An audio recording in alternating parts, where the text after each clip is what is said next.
I'm in that business, so I have to sell a little of that. And then assessment and feedback, sharing ideas with how people are performing. So let me show you some examples of these.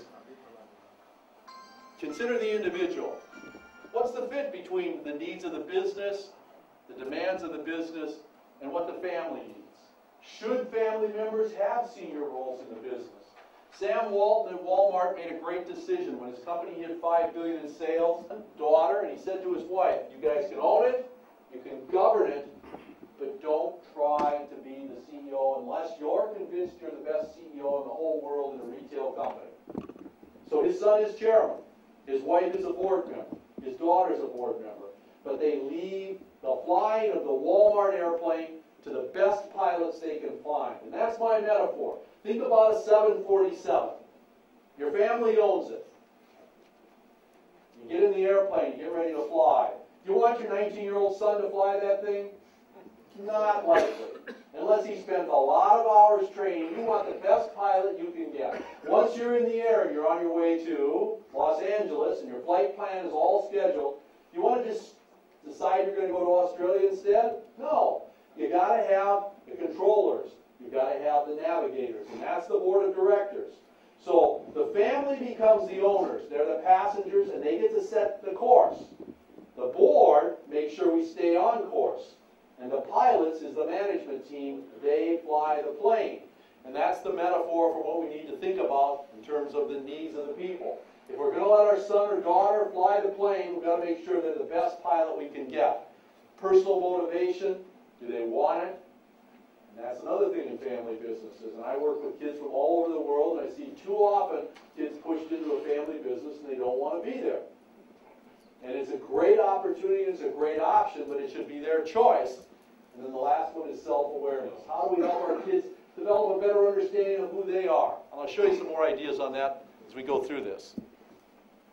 Now, I know one of the things you're saying right now, and you're saying to yourself, wait a minute, yeah, that sounds good, but these are fairly Western ideas.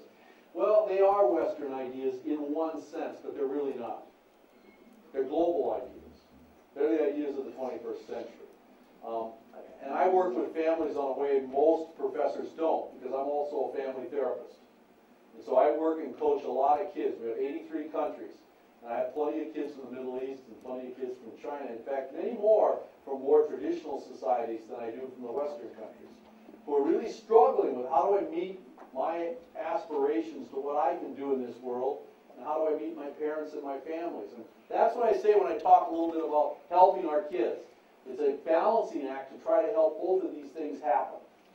Life and work experience. And here's one of the places we can make sure that our kids get to see the business as an opportunity for them. One is internships.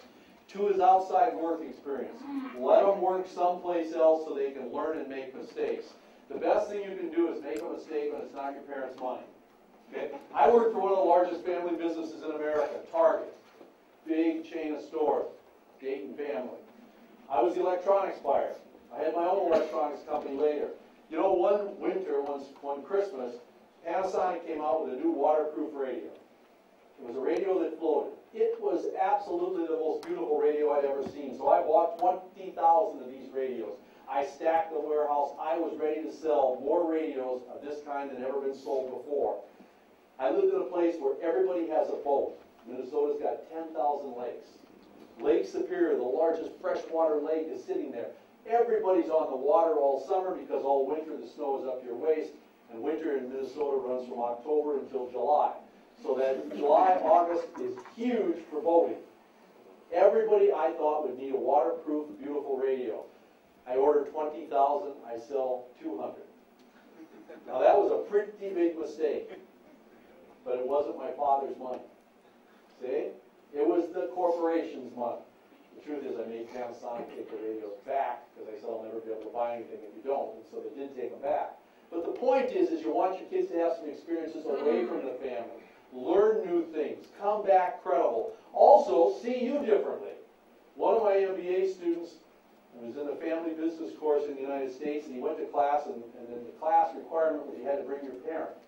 And he and his father came to class, and the last day of class I said, well, you're going to go to work for your father? And he said, no, my father and I cannot get along. My father is such an unreasonable man, I could never work for him. So he moved from Minnesota to California, and he went to work for another company the same industry.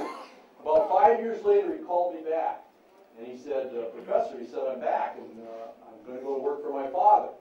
And I said, you're going to work for your father? I said, I thought you said, ladies, you have to excuse me for this, but this is business language, we have to use it. I said, he said, I said, I thought you said your father was the biggest son of a bitch in the whole world. And he said, well, he said, I did say that. But he said, for my 5 years I worked in California, I realized that my father is a son of a bitch, but not the biggest son of a bitch.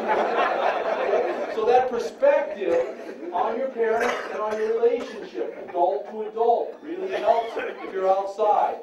High development work assignments. And families all over the world do this. Put your kids in jobs that really challenge them. In a new strategic joint venture with a European company or something like that where they really have to test themselves.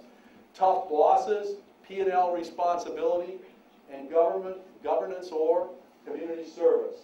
Now here's what I want you to think about, because this is the essence of values. I know I'm preaching to the choir with a lot of the families, but make sure your kids understand how important it is to be a contributor to the communities they live and work in. Because too often they don't see that part. And that's an important part of their role as leaders of this family business. Let's go on and finish up these, and then we'll talk a little about Cargill. Social support I've alluded to. A planned succession process.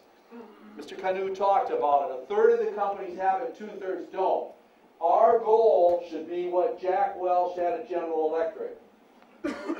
Jack Welch retired a few years ago at General Electric, and when he retired, he had 5 CEOs waiting to take over the company. 5 people. Well, only one, Jeff Immelt, could become CEO of General Electric. Another one of these young lieutenants of his became CEO of Boeing. Another one CEO of Medtronic, the big heart pacemaker. Another one CEO of 3M. And another one CEO of Home Depot. And the guy at Home Depot kind of blew it. Now he's running Chrysler. I don't know what's going to happen there. But my point is, Jack Welch knew the importance of developing people. He had 5 people ready to be the CEO. 5 world-class people. And in our family businesses, we've got lots of kids, and we ought to think about how do we develop all of them so that we've got a deep talent pool in the family business. Mentoring and coaching. How do we get our kids social support? Coaching is a really powerful piece. A lot of the research shows that on Fortune 500 companies, they say a mentor or a coach was one of the reasons that I'm in this job. Someone to give advice. It can be someone you hire as a professional. It could be a key family member. It could be a non-family employee that you trust, that's loyal to your family. Managing career expectations and talking to kids about where they're going to have their career and where they're going to end up. And then the last one that Mr. Canu talked about, and that is family agreements and governance. Spell it out what you want as requirements for the business if you want to professionalize the family. If you want to run the family as a business. Now wait a minute, it sounds like I just made a mistake. But I'm going to argue that you want to run the business as a family and you want to run the family as a business. That's the essence of what I learned from Cargill. They treat their employees and everybody else in the business as a family, and they have set standards and professionalism that make the family a business. And that's why they're successful in the balance. Go on and talk a little bit about education. Got the watch, I'm in trouble already. Education and training. Go get an MBA at NCI, you'll be fine. Skip over that. See, I'm doing fast now. Assessment and feedback, and that is think about rewards and recognition. Okay? Think about how we reward people and recognize people for their performance. I've seen family members who they've never been told they're doing a good job. In fact, the saddest story I ever heard was a father was dying and he said to his son, I just want to let you know you haven't done a half-bad job. And the son said, thanks, Dad, that is the first time you ever told me. And that was good enough. That propelled that son into his career and took the business to the next level. So think about recognition, think about performance, and how do we talk about performance, and then identifying developmental needs and opportunities. How can our kids become better? How can we help them find opportunities to perform in a better way? So let me wrap up with just a few thoughts about Cargill. Because they do so much right, okay? And they also do things that are wrong, but I'm going to show you the right stuff, and I'll mention the wrong stuff. It's the largest family business in the world. It's the largest global agribusiness in the world. Most every food product touches them in some way. And it's owned by one family with their in-laws for 150 years. Started in the Midwest in the United States in right near Minneapolis. So he treats the family like a business. Everyone agrees that long-term ownership is what we're after. We are not going to be a public company, is their claim. Now, I'll tell you how they came to that conclusion. About 30 years ago, some of the younger family members said, wait a minute, we've got all these stock certificates that say we're owners of Cargill. We get a nice dividend. But we're owners of a multi-billion-dollar company, and our dividends are way down here. We want more dividends. And the rest of the family said, but that isn't what we do. Most of the money goes back in to build the company for the future. And these young people said, well, that doesn't work for us. So the seniors and the rest of the family said, okay, we will buy you out. And they did. They did an LBO and bought out the family. And they set up an employee ownership trust, and they had the trust buy the stock so that the employees now own 20% of Cargill, and the family owns 80%. It was a very creative way because the family members that are left want to own this business forever, which is a great way to do it. And I asked Mr. Canu to remind me about going public. James Cargill, who was the largest shareholder and was a good friend of mine, and he owned about 40% of the company, one person. Partially because you notice there were about 100 and some shareholders. Well, part of that was the McMillans were very prolific. They had lots of children. There were only 5 heirs on the entire Cargill side, and there were really 150 on the McMillan side, right? And James, when I interviewed him one time, and this is in an article in one of the journals, said, well, he said, the reason there's so few children on the Cargill side is we're too damn cheap to have children. We're a Scottish family. So anyway, the point still is long-term ownership commitment. They have a family council, which is nothing more than a board of directors for the family to help the family make decisions. So that if there's a dispute, it doesn't have to spill over into the business. They have family representation on the board of directors. 5 family members, 5 management members, and 5 outside members. People like former Vice President Walter Mondale. He's on because A, he was a vice president, but B, he was the ambassador to Japan, and Asia is their biggest market for the future. Their second biggest office behind Minneapolis is Tokyo. Next one, internal stock market, where family members can sell stock, family education, a family foundation to do philanthropy, and a family office to manage investments. Let's look at the business side. Treats the business like a family. Developing employees for a lifetime career. When you get interviewed at Cargill, get interviewed at a typical American company, they say you're going to stay here for a month or 2. Cargill asks you if you're going to stay here for 10 to 20 years. So the idea of giving their employees, selling their employees stock and making them a part of this was a brilliant idea. Cargill has never had a CEO that didn't work for the company less than 25 years. They have never hired a CEO from outside the company, even though the last 4 CEOs have been non-family members. Now, I have to knock on some wood on that because 2 friends at Harvard wrote a book, Enron, The Vision for the 21st Century.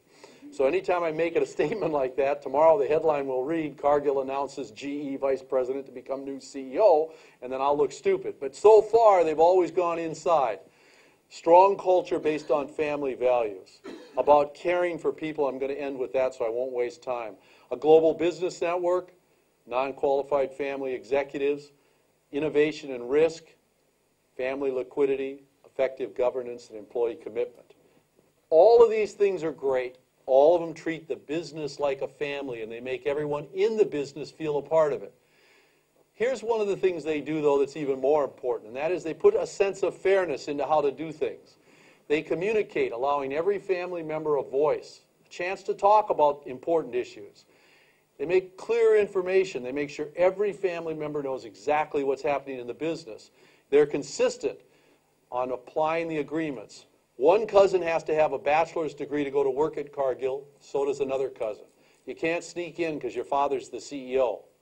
They've got a minimum standard. You have to go to university if you want to work at Cargill. And you take a job that's open like anybody else applying. We don't make a job because your dad is a shareholder. Changeability, they change the rules when the family feels it's right, and culture is something the fairness is something they're all committed to. Because they know there's a huge current of conflict in this family. Because at one time, the Cargills owned all 3 chunks of the company. And one Cargill daughter married a McMillan. So the McMillans had 1/3 and the Cargills had 2/3. There was a son and a daughter left.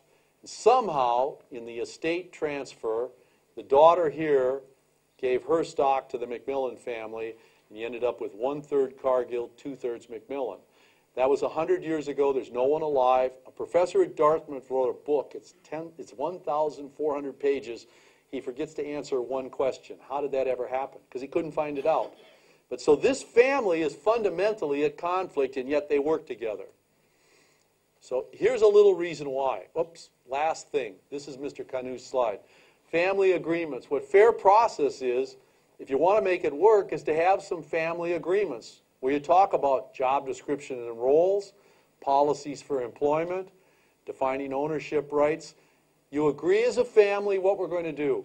I worked with an Indian family, and this was 1 page. I worked with an Australian family, and it was 27 pages. Typically, it's 2 or 3 pages, and the whole family signs off, and it's our understanding of how we're going to do things, called a family agreement. But more important than that is this. Why do I have this slide up here? It says Cargill in Cuba. Cargill is a huge American company. Why does it say Cargill in Cuba? Because it's against the law for American companies to do business in Cuba. You get fined for doing business in Cuba. But then how can they have this on their website? This was 3 or 4 years ago. Because Cargill stands for something. Their family values are we feed the world. And so when the United States government said you can't do business in Cuba, Cargill went to the government and they said it doesn't make sense. We sell food. We help people live. You can't use food as a weapon. And the government gave them an exemption. Because the family stands for something. They also feed North Korea, but we're not allowed to say that. Where do you think North Korea gets rice? They don't grow any rice there. Who's the only one in the Far East that has the hugest commodities product, you know? So Cargill stands for something, and that's this family values. So if there's a thought I want you to leave with today, it's to start to think about in your family, what are the values, as well as how do we improve communications, how do we improve planning, and how do we become more professional? Because family businesses are very special. In fact, I'll argue they're the best. Now, this is a headline from Inc. magazine. If any of you saw Inc. magazine in the United States, it's the entrepreneurship kind of Bible. Inc. magazine is not about being successful, it's about starting a lot of businesses. So you get an Inc. magazine if you start like 20 businesses, even if 19 of them go out of business. They want to talk about new businesses. This is the only story in 25 years they ever did on family businesses, and the title was Why Family Businesses Are Best. The title was brilliant. All of their points were completely wrong. So I left Leslie's best up there, but I put my points up myself. And here's my points, and I want you to take these with you. 1, family is a brand with a face. The relationships are as important an asset as you'll ever have. There's a reason that young Ford does Ford commercials. There's a reason that Terry Peugeot is the chairman of Peugeot. It's because the family is an important part of what that brand stands for. Number 2, families plan in generations, which is a huge competitive advantage when your competitor is planning in 90-day periods because he or she has to meet a stock commitment that was made on Wall Street or on the London Stock Exchange or somewhere else. Number 3, families make timely decisions because they can pull it together and make a decision fast. I have a Chinese family, and they tell this story all the time about there was a piece of property in Indonesia that it wasn't the family that I know, but another family saw this piece of property, and it was a $50 million option to get this piece of property. And Marriott wanted the piece of property to build a hotel. And one of the family members that I know, one of his friends called in the morning, and he said, "Can you give me $10 million today?" Because he said, "I need $50 million by the end of the day to get this property." And the family I know said, "Sure." And he called 3 other families, and they each put in $10 million apiece, $50 million. And they put the project together. They wrote a check, and they got the option on the property. Marriott got their bid in 90 days later. They turned around and sold the property to Marriott for 10 times more.